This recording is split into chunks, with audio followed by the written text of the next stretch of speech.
Hello everyone, मेरा नाम है हिमांशु मिश्रा और मैं स्वागत करता हूं आपका अड्डा 247 CUET PG के इस बेहतरीन से प्लेटफॉर्म पे। दोस्तों, आपको भी पता है कि अगर आप MBA की तैयारी कर रहे हो तो वहां पे आपके सिलेबस में एक टॉपिक आता है, एक चैप्टर आता है कंपाउंड इंटरेस्ट का, जो कि क्वांट का चैप्टर है।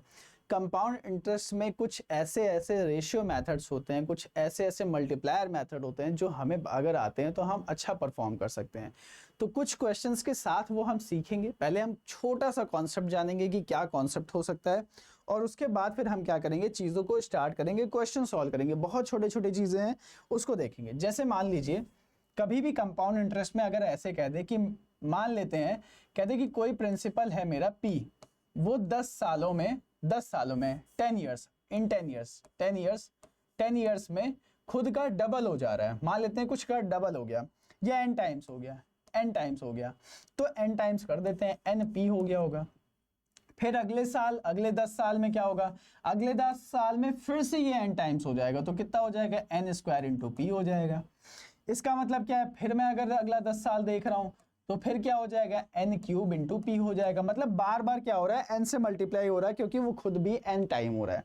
ये कॉन्सेप्ट याद रखना कि जितने समय में वो खुद का डबल ट्रिपल या जो भी हो रहा है, उतने ही समय में वो आगे भी डबल ट्रिपल या जो बोला गया है वो होगा। एक एग्जाम्पल समझते हैं। मैं मान लेता हूं कोई भी मेरा प्रिंसिपल था, वो 5 साल में क्या हो रहा है, डबल हो रहा है। 5 साल में क्या हो रहा है, डबल हो रहा है। मतलब 5 साल में क्या हो गया, वो 1 था तो अब कितना हो गया, 2 हो गया।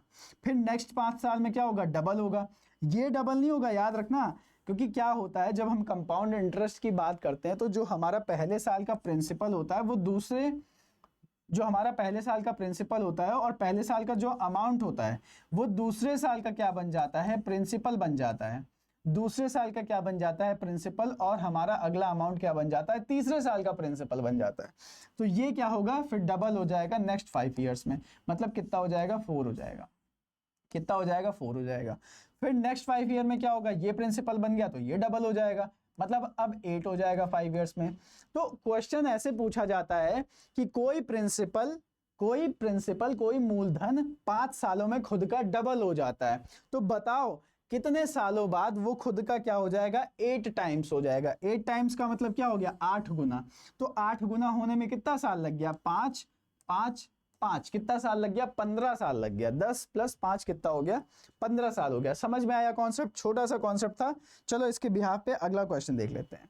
क्वेश्चन क्या कह रहा है बेटा, कि कोई प्रिंसिपल है 5 सालों में क्या हो रहा है, इसको क्या बोलते हैं, इसको बोलेंगे कितना, 5/2 लिखा हुआ है। कह रहा है कोई प्रिंसिपल है, मान लेते हैं 1 है, ये 5 सालों में क्या हो गया, 5 सालों में क्या हो गया, ये खुद का क्या हो गया, 5/2 टाइम्स हो गया। 5/2 टाइम्स हो गया। अच्छा, यहां पे लिखा हुआ है 6 1/4, इसको क्या बोलते हैं, 25/4 बोलते हैं, 25/4 बोलते हैं। इसको क्या बोलते हैं, 5/2 बोलते हैं। कह रहा है कितने सालों बाद वो क्या हो जाएगा, 25/4 हो जाएगा। तो मैं कहूंगा भाई 5 साल में इतना हो रहा है ना, तो नेक्स्ट 5 साल में क्या हो जाएगा, फिर से इसका मल्टीप्लायर हो जाएगा, 5/2 फिर से मल्टीप्लाई करेंगे तो 25/4 आ गया। अब मैं जहां तक जाना चाह रहा था वहां तक तो पहुंच चुका हूं। तो मैं क्या कहूंगा कि मुझे 5 + 5 10 साल लग रहे होंगे मुझे कितना, 25/4 होने में, 25/4 टाइम्स होने में कितना साल लग गया, 10 साल लग गया। मतलब मेरा कौन सा ऑप्शन सही हो जाएगा, डी ऑप्शन क्या हो जाएगा मेरा, सही हो जाएगा। डी ऑप्शन क्या होगा मेरा, सही हो जाएगा। बहुत बेहतरीन सा कॉन्सेप्ट है, बहुत बेहतरीन सा कॉन्सेप्ट है, चुटकियों वाला है। मतलब आप आसानी से सॉल्व करके तुरंत निकाल सकते हो। ठीक है, चलो अगला कह देते हैं। अगला क्वेश्चन क्या कह रहा है, if a sum increases by 21% after 2 year, then the rate of compound interest per annum when compounded annually. Question क्या कहना चाह रहा है, कह रहा है 2 साल का कंपाउंड इंटरेस्ट है, पहले साल का और नेक्स्ट अगले साल का। इन दोनों साल का अगर मैं कंपाउंड इंटरेस्ट निकाल रहा हूं परसेंटेज के टर्म में, तो 21% आ रहा है, 21% आ रहा है।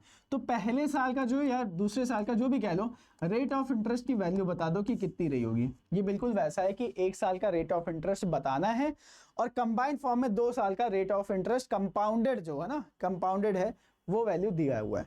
तो अगर बेटा हमें सिंपल इंटरेस्ट कहें कि आर मेरा क्या है, पहले साल रेट R% है, तो नेक्स्ट ईयर भी R% होगा। तो अगर मैं 2 साल का निकालूंगा तो 2R% हो जाएगा। बट क्या यही चीज कंपाउंड इंटरेस्ट में होती हो? नहीं होती है। क्यों नहीं होती है? क्योंकि कंपाउंड इंटरेस्ट का फॉर्मूला क्या बन जाता है, R% 2 टाइम्स, है ना। अगर रेट ऑफ इंटरेस्ट R% है तो 2R% हो गया, प्लस में क्या हो जाता है R² अपॉन में क्या हो जाता है 100 हो जाता है, R² अपॉन 100 हो जाता है। ये हमारा निकल के आता है परसेंटेज में 21% के बराबर। मतलब ये क्या है हमारा, ये है 2 साल का कंपाउंड इंटरेस्ट फॉर 2 ईयर्स का ये फॉर्मूला है, याद रखना बहुत बेहतरीन फॉर्मूला है फॉर 2 ईयर, ठीक है, फॉर 2 ईयर्स। मैं क्या करूंगा, क्या मैं इसको सॉल्व करूंगा, भाई ये तो बचकानी चीज हो जाएगी। मैं इसको सॉल्व क्यों करूंगा, मैं इसको सॉल्व नहीं करूंगा, मैं दिमाग लगाऊंगा। एक बात बताओ, ये 21% है, मतलब क्या 20 से ज्यादा है? इसका मतलब क्या है, मैं क्या 11 वैल्यू पुट कर सकता हूं क्या यहाँ पे? अगर मैं 11R की वैल्यू रख दूंगा तो 11 दूना कितना हो जाएगा बेटा, 22 हो जाएगा। अगर यही सेक्शन 22 हो गया है तो इसमें तो ये नंबर और जुड़ रहा है, ये तो ऑलरेडी 21 से बड़ा हो चुका है, तब तो बहुत बड़ा आ जाएगा। इसका मतलब 22 तो नहीं हो सकता। इसका मतलब क्या है कि भाई 22 तो नहीं हो सकता, मतलब 11 तो नहीं हो सकता, मतलब मेरा डी ऑप्शन तो गलत हो गया। भाई 11 से ज्यादा है, जब 11 नहीं हो सकता तो बी कैसे हो सकता है? अब या तो 10.5 है या फिर 10 है, तो मेरे लिए कौन सा ऑप्शन पुट करना ज्यादा आसान है? मैं कहूंगा भाई 10% पुट करना ज्यादा आसान है, क्योंकि मैं 10.5 रखूंगा तो बहुत बड़ी वैल्यू आ जाएगी। तो मैं क्या करूंगा, 10 पुट कर दूंगा। भाई ये कितना बन जाएगा, 20 बन जाएगा। ये कितना हो जाएगा, 10 का स्क्वायर 100 हो जाएगा, और अपॉन में 100 आ जाएगा, कितना हो गया, डिवाइड होके 1 आ गया, तो कितना हो गया 21% आ गया। बिल्कुल सही है, इसका मतलब मेरा सी ऑप्शन क्या हो जाएगा, सही हो जाएगा। क्या मेरी इतनी सी बात आप लोगों के समझ में आई? बहुत बेहतरीन कॉन्सेप्ट है, इस पे क्वेश्चन आते हैं और छोटे छोटे कॉन्सेप्ट हैं। अगर आपको ये फॉर्मूला आता है तो काम हो गया आपका। अगर आपको वो मल्टीप्लायर वाला फॉर्मूला आता था तब भी काम हो जाएगा। अगला क्वेश्चन देखेंगे बहुत तेजी के साथ में।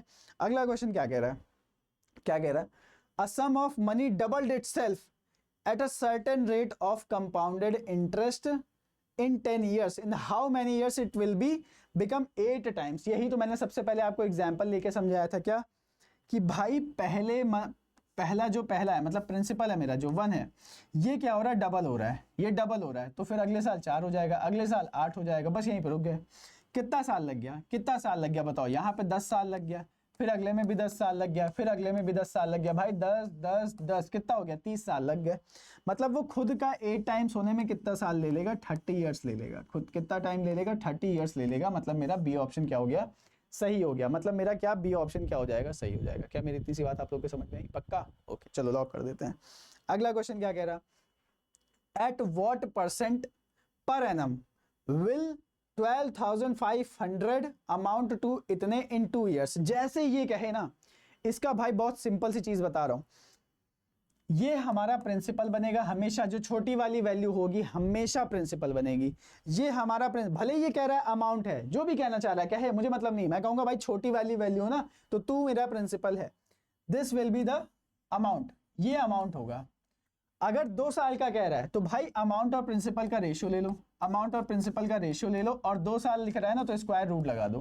क्या लिखा हुआ है, 14,045 अपॉन क्या कर दो, 12,500 कर दो, अपॉन क्या कर दो, 12,500 कर दो। कुछ नहीं करना, इसको सॉल्व करो। सॉल्व करने के लिए मुझे पता है ये 25 से डिवाइड हो रहा है, 5 से डिवाइड हो रहा है, 5 से डिवाइड हो रहा है, तो 5 2 हाँ 25 आ जाएगा, 0 0 चला गया, ठीक है। फिर अगला क्या हो गया, 5 2 10 चला गया, 5 8 40 चला गया, फिर 5 0 5 9 45 हो गया, 2809 आ गया, 2809 आ गया। मुझे ये पता है कि ये किसी ना किसी के स्क्वायर बनेंगे बेटा, क्योंकि भाई 2 ईयर्स कह रहा है ना, तभी मैंने क्या किया, स्क्वायर लगाया हुआ है, 2809 हो गया, और अपॉन में क्या आ गया, 250 आ गया। मुझे ये पता है कि ये जो है ये 50 का स्क्वायर बन रहा है, ये किसका स्क्वायर बन रहा है, 50 का स्क्वायर बन रहा है। स्क्वायर रूट के बाहर ले लेते हैं, ये किसका स्क्वायर रूट बनेगा, आई थिंक 57 का बनेगा, 57 का आई थिंक बनेगा। मल्टीप्लाई करके चेक कर लेते हैं, बहुत छोटी सी चीज है, 57 इंटू 57, 7 7 49 हो गया, कैरी 4 हो गया, 70 4 74 हो गया, कैरी 7 हो गया, 5 5 से 75, 5 5 से 25, 25 प्लस 7 कितना हो गया, 7 5 12, 3 2 पहुंच गया। नहीं ये नहीं होगा यार, 57 तो ज्यादा हो गया, ये 53 का हो सकता है यार। मैं 57 क्यों निकाल रहा था यार, 53 निकालना था ना मुझे, तो क्या कर रहा हूँ यार। 3 3 9 हो गया, फिर 30 आ जाएगा, 0 कैरी 3 पहुंच गया, 50 25 3 28, ठीक है बिल्कुल सही कहा, 53 का बन गया। एक बात बताओ, 53 का बन गया, इसका मतलब मेरा अमाउंट और प्रिंसिपल का रेशियो निकल के आ गया। अब ये जो रेशियो निकल के आया ना बेटा, ये 1 साल का है। 1 साल का मतलब कोई प्रिंसिपल 50 रहा होगा, 3 बढ़ गया तो 50 रहा होगा, 3 बढ़ गया तो रेट ऑफ इंटरेस्ट कितना निकल के आ जाएगा, 100 से मल्टीप्लाई करके सॉल्व कर लेते हैं, 5 छंग 30 निकल के आ गया, कितना 6% निकल के आ गया। बहुत बच्चों वाला क्वेश्चन है। अगर 3 साल कहता 3 साल बाद इतना हो गया तो मैं कहूंगा भाई क्यूब रूट लगा दे, क्यूब रूट लगा दे। अगर 2 साल दिया हुआ तो मैंने क्या कर दिया, स्क्वायर रूट लगा दिया। बच्चों वाली चीज है भाई, ये तरीका अगर नहीं आता ना तो सीख लो, ताजा ताजा है, मजा आ जाएगा। अगला देख लेते हैं क्या कह रहा है। A sum of money doubled itself in certain rate of 15 years. ये बता दो आप करके कि भाई एक सम ऑफ मनी है, 15 सालों में क्या हो रही है, 15 सालों में क्या हो रहा है, डबल हुआ जा रहा है। तो क्या पूछ रहा है, बिकम 4 टाइम्स। 4 टाइम्स होने में कितना टाइम लगेगा भाई, अगले बार में क्या हो जाएगा, 4 हो जाएगा, 15 15 30, 30 साल लग जाएगा। मतलब बी ऑप्शन सही हो गया, बता सकते हो। चलो अगला क्वेश्चन बता दो। In what time will 8000 become इतना 15% पर एनम कंपाउंडेड। कह रहा कितना टाइम लगेगा, मैं कुछ नहीं कहूंगा, मैं कहूंगा भाई देखो एक बात बताओ, 15% पर एनम आया है ना, तो ये रेट ऑफ इंटरेस्ट कब बना था, जब मैंने अमाउंट का और प्रिंसिपल का रेशियो लिया था, तो यही तो बन गया था ना। अरे भैया जब मैंने अभी अमाउंट और प्रिंसिपल का रेशियो 53/50 लिखा था तो ये क्या था, ये रेट ऑफ इंटरेस्ट में ही तो था ना। तो मैं 15% बढ़ रहा है ना, तो मैं कहूंगा कोई चीज कितनी हो रही होगी, 100 से कितनी हो गई होगी, पहले साल 115 हो गई होगी। पहले साल कोई चीज 100 से 115 हो गई होगी, पहले साल कोई चीज 100 से 115 हो गई होगी, या फिर 20 से 21 हो गई होगी, या फिर 20 से 21 हो गई होगी, 20 से 21 हो गई होगी, या फिर कोई चीज 20 से 21 हो गई होगी। एक बात बताओ, यहाँ पे क्या लिखा है, 8000 लिखा हुआ है, यहाँ पे क्या लिखा हुआ है, 12 1 6 7 लिखा है।